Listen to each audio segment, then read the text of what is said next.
Up next, we have a panel discussion on Beyond the CV, what corporations expect from future graduates. For the same, I would like to invite on stage Mr. Rajendra Mehta, President and Group CHRO Suzlon. Do we have him here? Please welcome him with a round of applause. Amritesh R, DGM HR, DCM Shriram. Ankur Sharma, CHRO A Finance. Kamlesh Devikar, Senior Manager HR, Sun Pharma.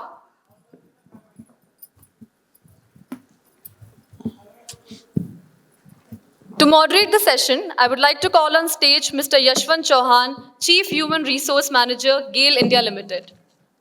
Please welcome everyone with a round of applause. Okay, very good afternoon.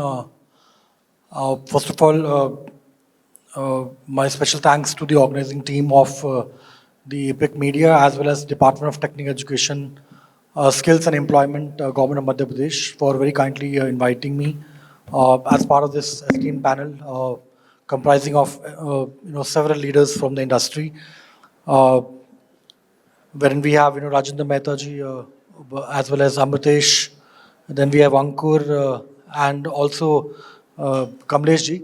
So a huge round of applause first of all to each one of them for their kind presence out here. Well, I think the topic and the entire conclave is a very complimenting one. So my special compliments to the organizing team for choosing the topic in a very pertinent way because these are realities of today's evolving workforce nationally and globally as well. Coming to the discussion, so we have the topic which is about beyond the CV, what corporations are actually expecting from the future graduates. So as we know that as the world is evolving, every day we have the disruptions happening on account of technology, on account of economical disruptions, as well as geopolitical scenario across the globe. So given that context and also looking at the current schemes which are operative at national and global level, we have a lot of changes happening. So obviously all these changes are actually leading to different expectations, not just from these organizations standpoint, but also from the society standpoint as such. But given our discussion on the theme, so I would definitely like to understand more from our esteemed leaders from the industry who are the experts in their respective domains. To start with, I think I would just like to understand, about their perspective on, what they think that should be the case for such graduates. To start with, I think I'll go with Ravindra sir. So you come from a huge experience of more than 30 years, I believe. And currently, I believe you are with Suzlon. So given your experience, over, multiple industries which you have worked in, right from the KEC, I believe, R&T, Bennett Coleman, DCM Shriram, Z Entertainment, DHFL, Welspun and Suzlon. So given you this vast experience, what has been, the most important factors that you have always looked into whenever you have, looked into the future graduates for your organization? Yeah. So I think, what is happening is over a period of time, if you look at when we joined organizations to now, there's a constant change that's been happening. Now these changes are happening because of either technological, advancement that's happened, or the sheer global exposures that people have because of the sheer knowledge that is available to each one of us. Plus the corporations are also competing for their spaces that they need to have. So they have no option but to ensure that they are ahead in that race. In that race ahead, what are they looking at? They're looking at people who can think qualitatively far more stronger, somebody who has a very holistic mind. That's the kind of people one would want to look at. So largely quality mind is what one is looking at. The other thing is that there are two cores that individuals operate at. One is the internal core that a person has, and there's the external core. Now, if we are hiring for a specific domain, I would assume that somebody who has gone through a 2-year or a 4-year education, they know their subject well, and that content grip one has to have. And at the same time, the qualitative aspect, which are more around the internal core of an individual, which can create a constraint for somebody to become disabler in the real job scenario. So you need to identify whether the person has some disablers in him or her, which can create a disabler in him. So we try to identify these two sets in an individual to understand whether there is a right fit or no. But somebody who is up in terms of new knowledge, new trends that are happening, one would want to look at those kinds of people to be brought on board. Okay, Kamlesh, you come from Sun Pharma, and also your prior experience has been with many of the other organizations like Cipla, Nuclear Power, and Torrent Power. Given your experience, so what has been the important factors for all these organizations, when they were looking at the future graduates?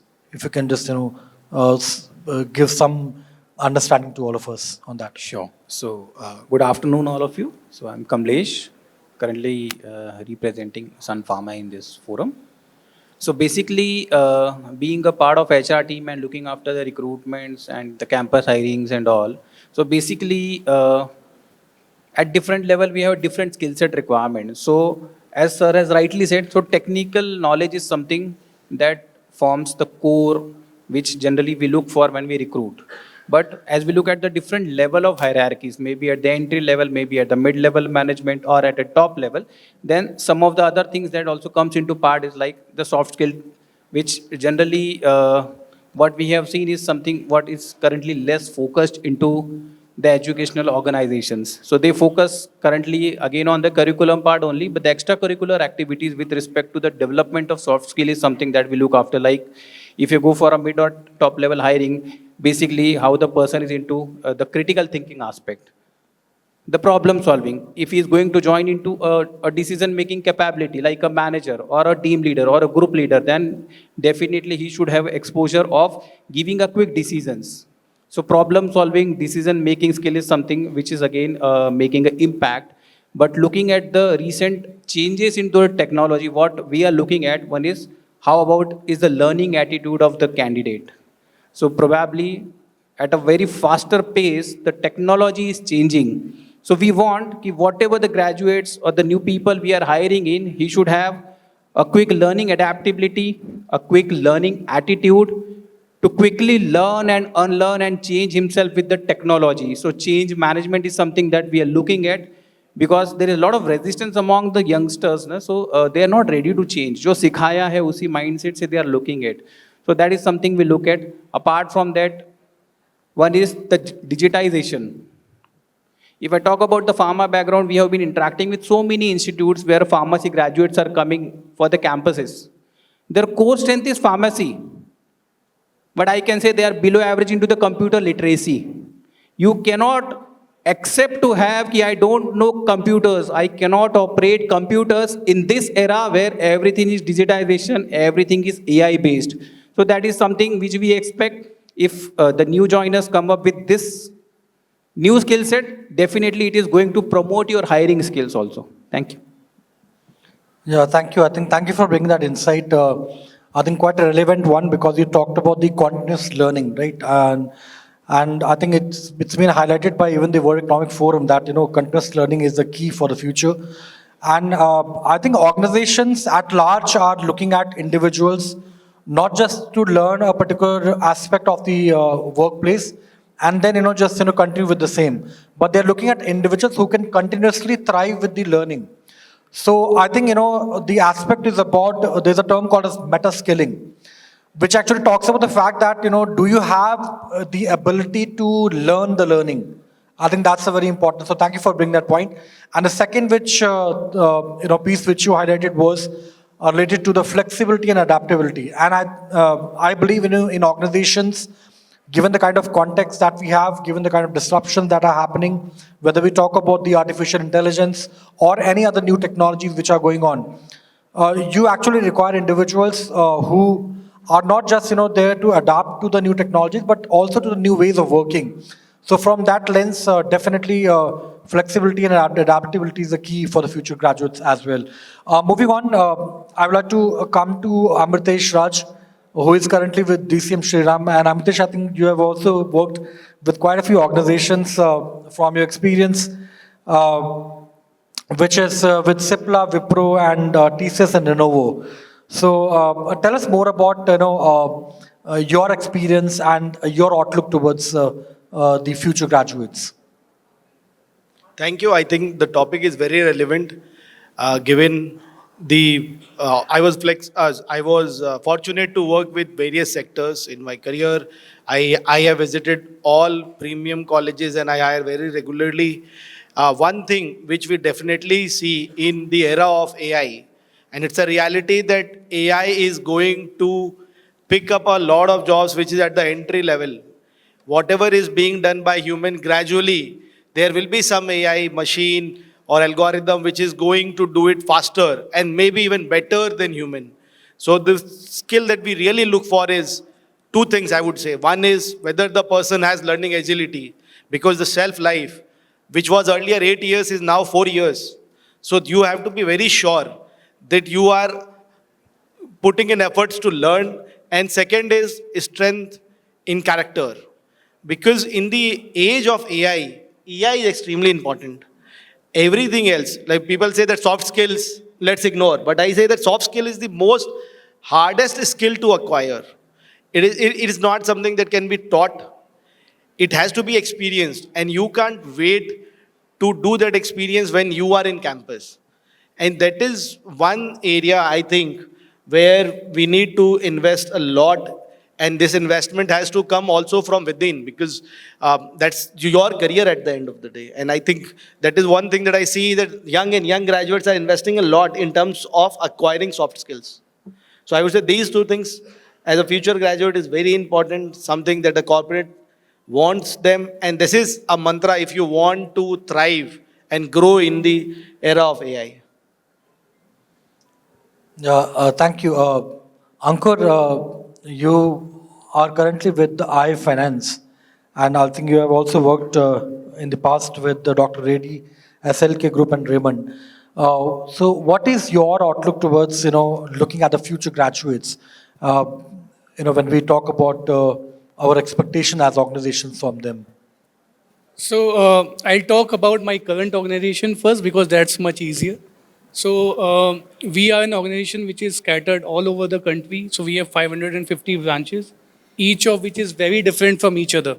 So we can't really superimpose what we are looking for in one state or one city somewhere in the north vis-a-vis some city in the south, right?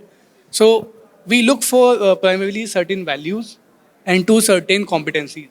So the values that we look for are primarily the social orientation. So in our interview assessment sheets, we actually have a very critical part which says, so, have you worked for the social sector? Because we provide working capital loans to customers who are not given loans by the formal lending sector, the banks. So we hire from the communities that we serve. So our loan advisors come from the communities that we give loans to. So they have to identify with their neighbors. They should take pride that they are changing the lives of their customers. So they are not working for salary or money. They are actually working for the country. So that's something that we look for. That's the value part. When you talk about the competencies, so we primarily look for, and you answered the question before you asked the question. It's a change, right? So I can talk about a laundry list of what's happening in today's context. It's AI, it's technology adoption, robotics, and whatnot. But primarily, all those attributes are constantly shifting. What we are talking about today as the next big thing may be obsolete 10 years later. So what we look for in people is one, they should have the courage to change, unlearn. Two, they should have the intent to learn continuously. Three, they should have the conviction to adapt. So you may be willing to change, but you don't take it to closure. And on top of it, they should have, they should have empathy. So because today's workplaces are global, we are talking about DEI, we are talking about inclusion. And when you work with very, very different people all across the globe, and within the country, we earlier spoke about how there are many Indias in India. So they should be able to work with each other as one unit. Thank you so much. And I think, both Amritesh and Ankur, both they highlighted quite good things. The aspect about the character, I think I really like that one because that's really important. Because sometimes when we are at a national skill enclave, we think that skill is the only thing which will go. But that is not the case. So it is my firm belief that organizations or even countries are built not just on skills, but on characters. That's very important to understand because it is your character which is backed by the attitude and the integrity, which actually leads to commitment, and that ultimately leads to the trust building. So it is very essential from that perspective, and that also goes along with your point about the competency part, which is about your sum total of the knowledge, skills, and abilities. And when you have that, so skill is basically your ability to maybe not do a particular activity. But when we talk about the competence, in terms of the competency, it is that ability backed by the commitment. And it is that competence ultimately which really creates the impact. And, given the kind of scenarios which we have in organizations or in societies or, for people at large. So I think we need, such situations wherein we are more impactful. So thank you for bringing that up. And also, I think your aspect on the empathy part, which is more on the side of the human, I would say people, competencies. So once again, I think even in the morning also, we saw that when Badhwani, Foundation was presenting, they highlighted that, apart from the domain, skills, you actually require the people to competencies which are broader in the range. So maybe, 30-40% of the technical aspects, but more from the people aspect. So leadership definitely has a huge role to play. Rajendra sir, coming to you. So I think he talked about the DEI aspect as well. What's your take on that, sir? Do you think that the future graduate really care about the diversity and inclusion? And what are the challenges on that account?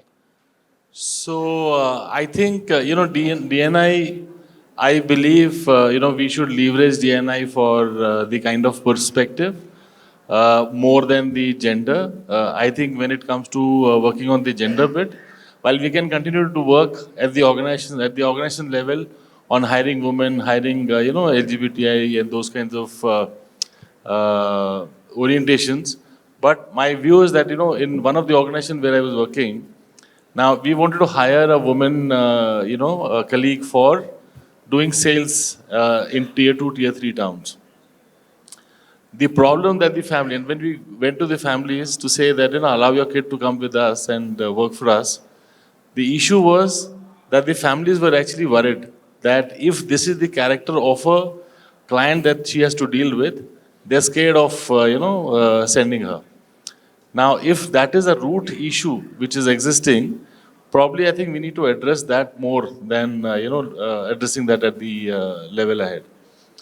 I believe that, like in a family, there is, when we say that a family is complete, that family is complete with a husband and wife and daughter and son. The composition of this family is 50-50. 50 is a woman participation and 50 is a men participation. So from that point of view, I think, that 50% of that population cannot stay away from the non-involvement in any of the GDP, activities. They need to participate.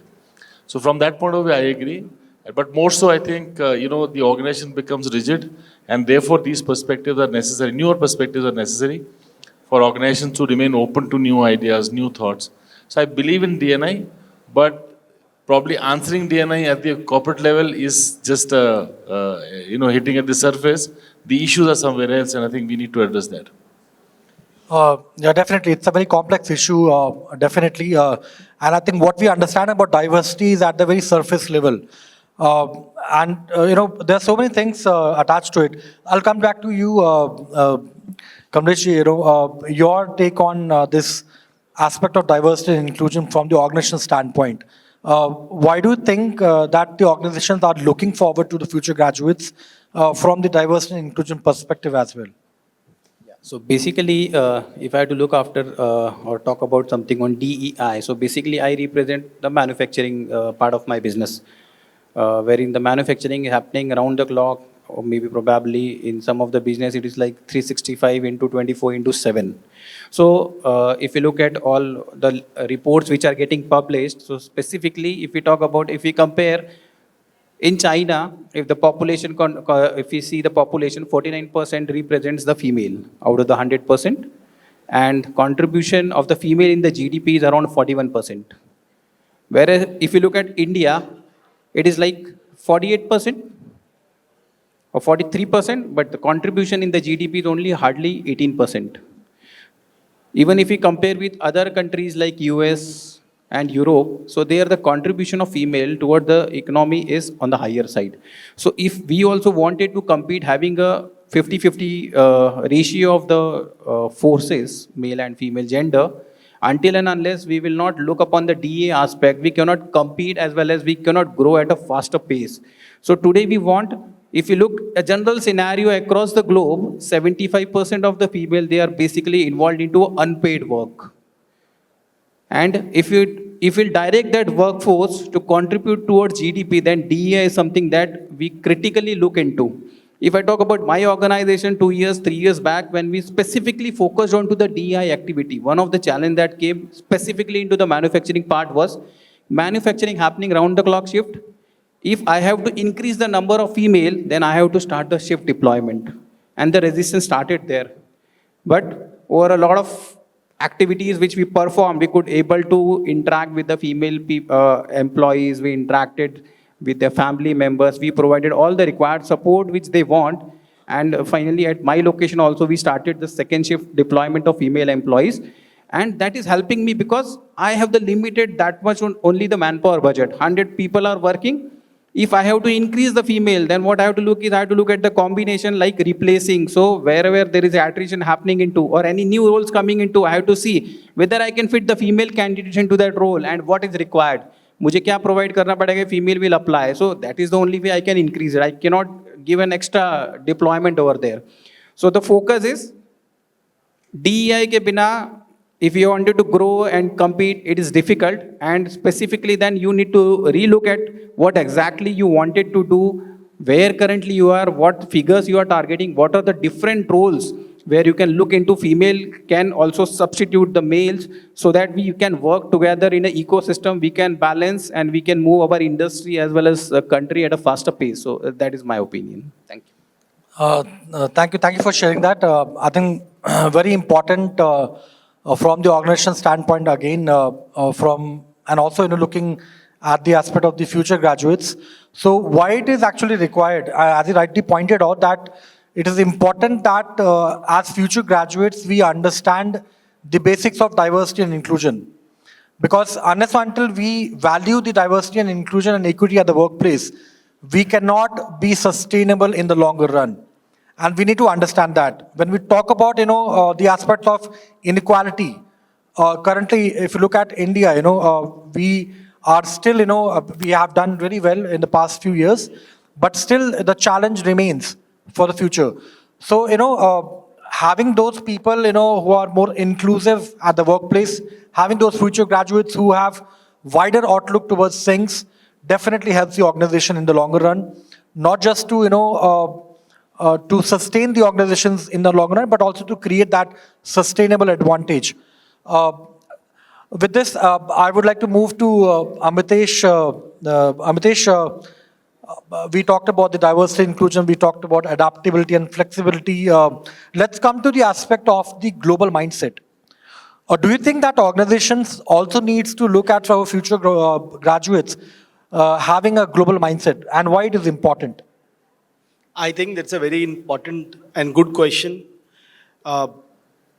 One thing that COVID has taught us is that whatever happens in any corner of the world, how unrelated or related it is going to impact your life. Now that is true. When it was true for COVID, it is also true for business. another important thing to understand is when we are talking about Viksit Bharat or the vision that we want to be developed, we are not competing against only the ecosystem which is there in India. We are competing against all the countries who are against this, who are running for the same customers. And right now, thanks to the technology advancement, the customer is very aware. Technology has made it possible that anything which is discovered or developed in India can be shipped to any part of the world and vice versa. So if you have to compete with that competitor, you can't think that, okay, I will just think about India or my knowledge has to be limited to India. Now that is one thing which is very important for the future skill force because they are coming new and they have time to observe. Unlike the leaders, and like in my company, DCM Shriram, we are a very legacy driven company. We have been in the manufacturing space for 130 plus years. My leaders would have graduated 20, 30 years ago where this technology or access was not as prevalent as it is. Now that is where we do a lot of reverse mentoring and relying on the current workforce which is coming to be more aware of what is happening globally. So it is important for them. If you ask me, that will be another important mantra to survive. Second thing is, if you want to outshine competition, and reality is competition is there. If it is fair market, it has to be competitive market. That becomes your lever to differentiate why a company should invest in you and not somebody who is sitting next to you, left to you, right to you, or behind. So that is important. Another thing is, I think this is also an era of collaboration, co-creation. Now, collaboration and co-creation, and it goes with diversity as well. I have seen that diversity discussions is stereotype. Unfortunately, diversity does not mean only behavioral or observable traits. It means it could be anything, diversity of thought. India is a heterogeneous mixture of various aspects like religion, region, appearance, language, food, and I can go on. Now, here it is important to understand that how you can collaborate with somebody who is even maybe not speaking your language. That is true. If you want to be a true Indian, I have to contribute and work with people who are not speaking, whose mother tongue is different from what I am. Similarly, globally, you can do it. And I think India is the best breeding ground to learn and get a global perspective. Yeah, thank you. I think thank you for sharing that. Ankur, would like to add on to that, especially from the global mindset perspective. So, primarily, I have a similar view as Amritesh. So, while, since we talked about DCM Shriram, we are also a company which works for the customers which are, not even in the tier 1 cities of the country. They are in the tier 2 towns and probably on the outskirts, not even in the city limits. But still, if I give you an example, all of our investors are the funds sitting in the US and Europe. Google was we were the first country Google invested in. Google is one of our investors. And similarly, there are other names. So we need to act like global citizens today. So we can't work in silos. If you look around in the room, the technology that you are using, the communication channels that you use, it would be very, I would say, foolish to say that we would rely only on Indian technology or we would restrict our mindset to only Indian. So what happens in the Silicon Valley comes to India in less than 2 years. COVID probably traveled faster than that. So I think not just for the MNCs, but even for Indian companies that are primarily working for customers like us, need to be aware that we need to be global citizens today and not work in silos. Right. Thank you. I think, why I brought this point is because as India, we are now, targeting or maybe, aspiring to be the globally competitive, talent pool of the world.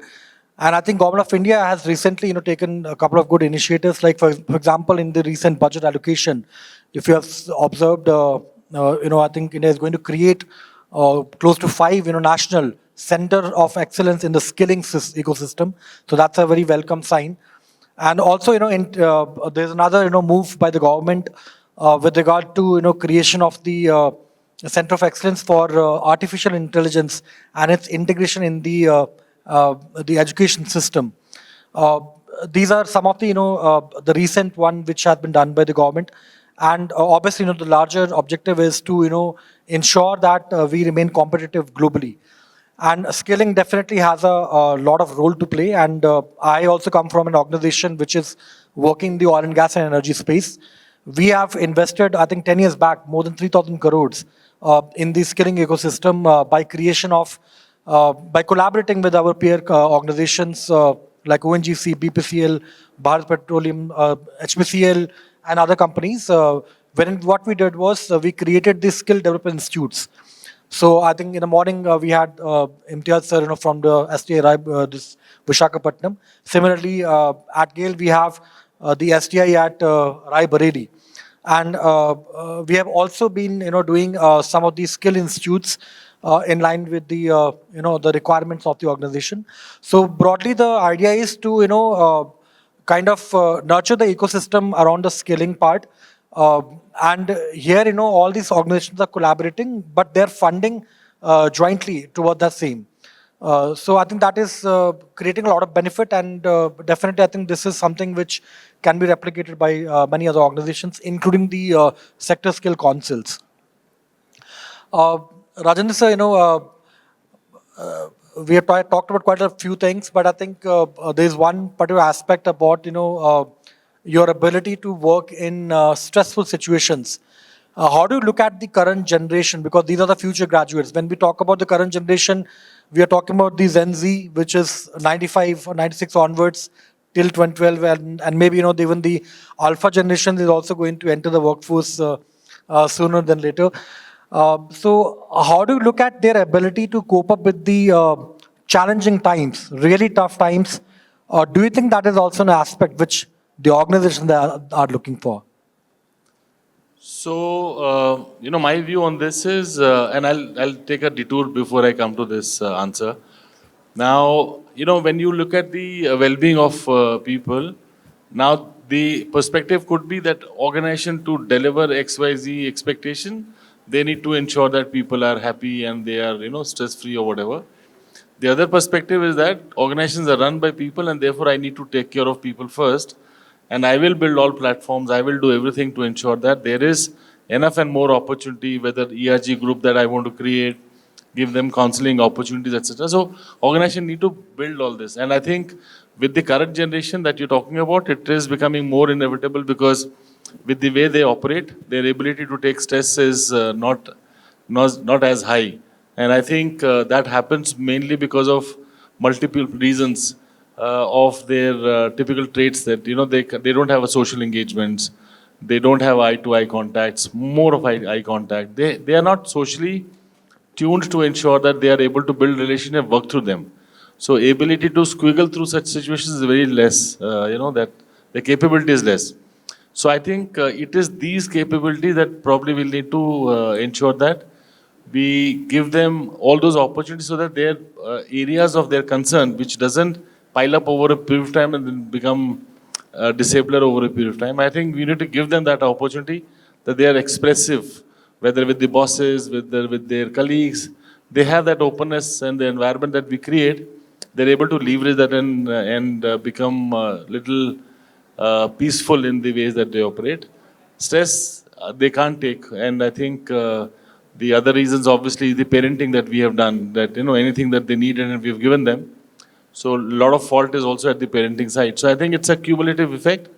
As an organization, I think we need to be thinking about all these areas and build sociability of these people, so that their ability to relate with more people within the organization and stay put becomes far more stronger.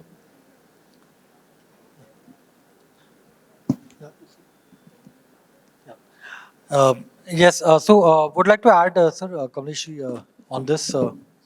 Already, sir has rightly stated, so even if you go through the research, that it clearly indicates that Generation Z is something they are not like handling pressure effectively, or stress is something that they are really getting worried, because one of the reason is the lifestyle changes also. So if we compare with the XY Gen and the Gen Z, so Gen Z basically they are more of a tech savvy. They are not like very much physically involved into the activities. So therefore, they need to look upon how they can work upon the physical as well as the mental well-being. Because current scenario, what we also look into the organization is, if a Gen Z has joined, 1 or 2 or 3 days, if he has been put into pressures, either he will undergo depression, he will have some kind of mental illness, or probably he will put down his papers stating, I cannot handle the pressure. That is the first and the immediate response that we have seen. It is coming from the Gen Z, and that is something which is a concern, because it's new generation coming in. So technology is changing definitely in different work scenarios. The pressure is going to build up day one. It may be higher, it may be lower. So we also need to look into how we can balance it. And for that, we need to have a physical as well as mental well-being. And that is what all the organizations currently are focusing on, how we can do the mental and the physical well-being of all our employees. So that for the existing as well as the new upcoming set of people, we will be able to do a balance, and we can run the show effectively. And that's all. Yeah, thank you. I think, it's important that the future graduates not only take on the new challenges, but also have, but I'll also, continuously adapt themselves to kind of, come back from the difficult situations. Because ultimately, even when we talk about the policy aspect of it, policy is always work in progress. But the real impact is made by the execution. So execution is very important, and hence I think, this aspect about, your ability to navigate the difficult situation. So I think as future graduates, this is what you need to learn. You need to nurture in yourself so that the organizations can actually look at you from the future standpoint. I think since we have short of time, so I would quickly now, take the panel to the audience in case you have any questions.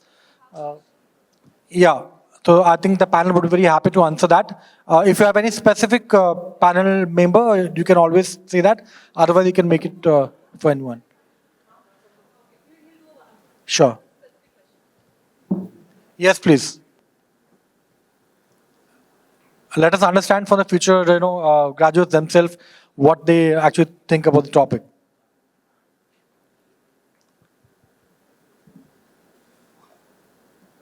Yes, please go ahead.